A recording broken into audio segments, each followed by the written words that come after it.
आनंदी और उसकी बेटी खुशबू किराए के मकान में रहती थी। आय का कोई साधन नहीं था, इसलिए आनंदी अपने कमरे के सामने ठेला लगाकर सब्जी बेचती थी। तभी खुशबू ने कहा, माँ अब तो सब्जी लेने सब्जी मंडी चली गई, लेकिन पीछे से मकान मालकिन ने आकर मुझे बहुत सुनाया, आखिर उनका किराया आप दे क्यों नहीं देती।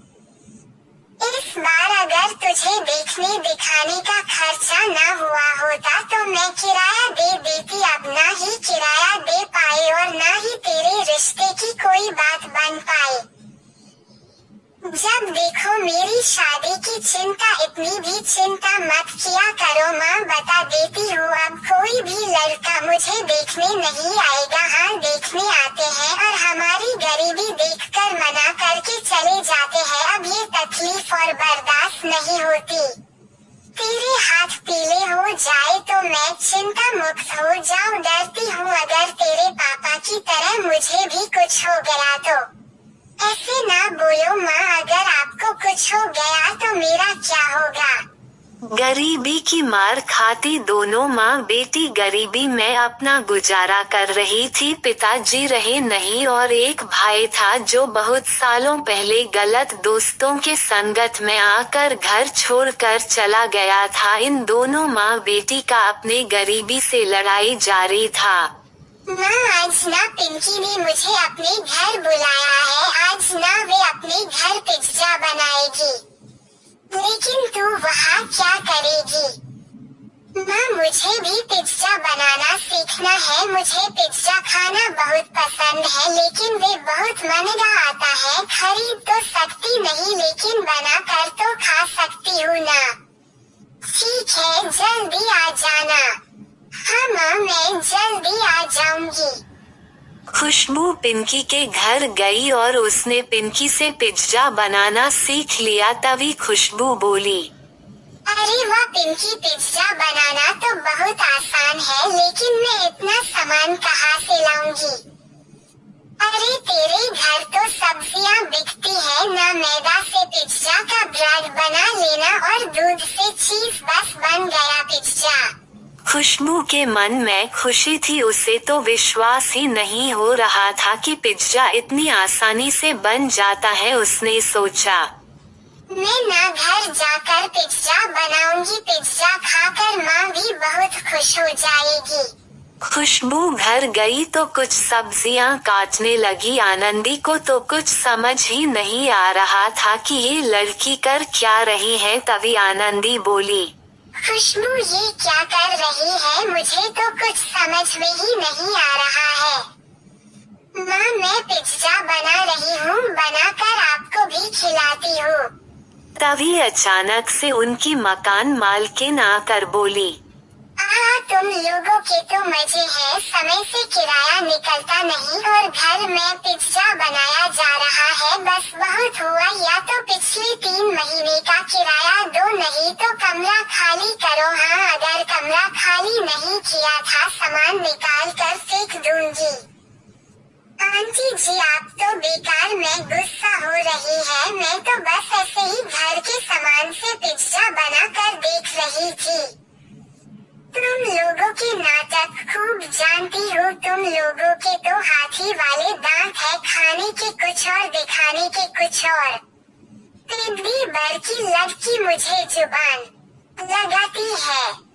अरे नहीं बहन जी आप थोड़ा शांत हो जाए, मैं जल्दी किराया दे दूंगी, बस 1 सप्ताह दे दीजिए, मैं आपकी पाई लौटा दूंगी।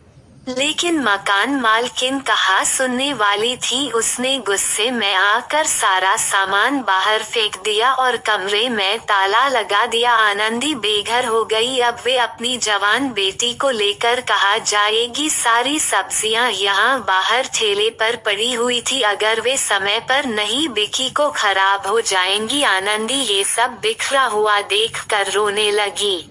माँ क्यों रोती हो, हिम्मत रखो, हम दोनों मिलकर सब ठीक कर लेंगे। अब क्या ठीक होगा बेटा, सब खत्म हो गया। खुशबू और आनंदी ने सब सामान लिया। और ठेले पर रखकर सड़क के किनारे बैठ गई। खुशबू सब्जियां निकाल कर ठेले पर लगाने लगी। आनंदी ने पूछा, क्या कर रही है खुशबू? माँ, सब्जियां लगा रही हूँ, क्या पता कुछ बिक जाए।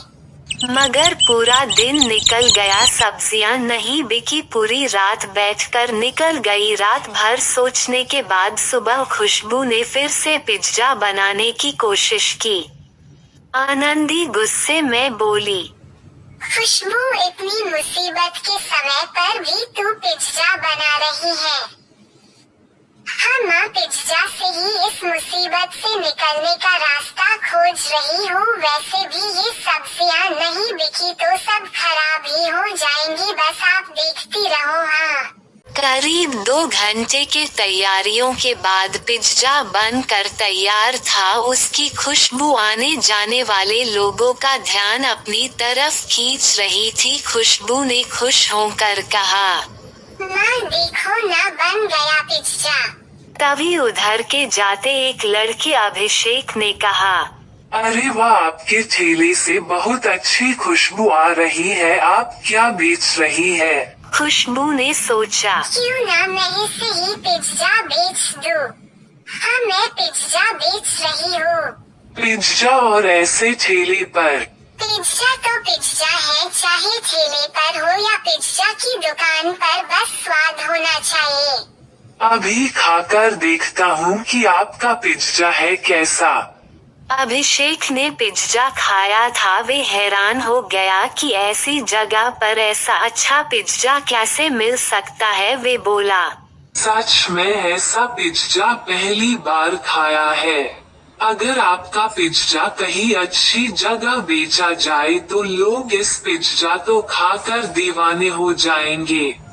हम गरीबों को ऐसी जगह कहाँ मिलेगी भला? आज पहली बार बनाया है, अगर बिकता है तो और बनाऊंगी।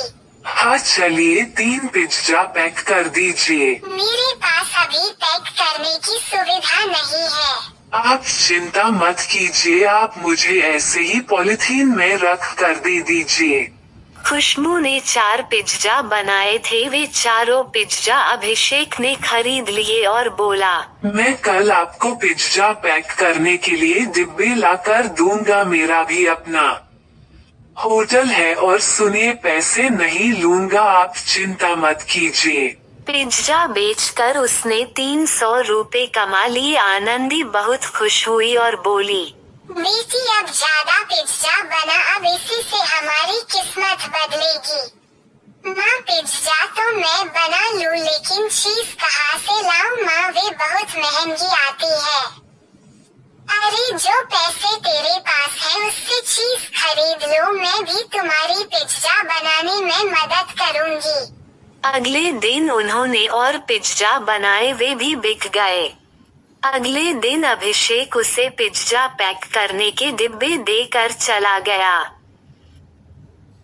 धीरे धीरे खुशबू का काम अच्छा चलने लगा। कुछ दिनों बाद उन्होंने वहां पर रहने का अच्छे से इंतजाम भी कर लिया और पिज्जा खिलाने के लिए भी कुछ कुर्सियां रख ली। यहाँ पर सब कहते हैं कि एक पिज्जा से पेट नहीं भरता, पिज्जा थोड़ा बड़ा होना चाहिए। इसलिए खुशबू अब बड़ा पिज्जा बनाने लगी, जिससे उसकी कीमत भी ज्यादा हो गई। आनंदी ने कहा, खुशबू, तुम्हारी मेहनत रंग लाई। देखो ना, यहाँ पिज्जा खाने के लिए कितनी भीड़ लगी होती है। माँ, हमारे यहाँ बड़ा पिज्जा बनता है, इसलिए लोग ज्यादा आते हैं। एक दिन खुशबू के ठेले पर एक आदमी भगवान दास आया और बोला, क्या तुम हमारे होटल के लिए बड़ा पिज्जा बना सकती हो? जी, मेरे यहाँ तो बड़ा पिज्जा ही बनता है। मैं चाहता हूँ कि तुम मेरे लिए और भी ज्यादा बड़ा पिज्जा बनाओ। मैं तुम्हें दुगने पैसे दूंगा। माफ कीजिएगा, मैं अपना हुनर बेचना नहीं चाहती। अगर आपको बड़ा पिज्जा चाहिए तो मैं ऑर्डर पर बनाकर भेज सकती हूँ, लेकिन मैं यहाँ से नहीं जा सकती। क्या मैं जान सकता हूँ कि इसकी वजह क्या है? मैंने इस जगह पर बड़ा पिज्जा बनाकर अपनी पहचान बनाई है और मैं यहाँ से जाकर अपनी पहचान दुश्मन नहीं खोना चाहती। बेटी, मुझे तुम्हारी बात सुनकर बहुत खुशी हुई। इंसान को अपनी जमीन से जुदा नहीं होना चाहिए। ठीक है, आज से तुम यहीं से मेरे होटल के लिए 100 बड़ा पिज्जा बनाओगी। लेने के लिए मैं अपना बेटा भेज दूंगा। खुशबू को आज बहुत ही ज्यादा खुशी हुई। उसने 100 बड़ा पिज्जा बनाकर तैयार कर दिए। जब पिज्जा लेने के लिए भगवान दास का बेटा आया था, वे हैरान रह गई कि ये तो अभिषेक था। खुशबू अब रोज 200 पिज्जा बनाती, 100 उसके ठेले पर बिक जाते और 100 भगवान दास के होटल पर। गरीब का बड़ा पिज्जा अब चारों तरफ धूम मचा रहा था।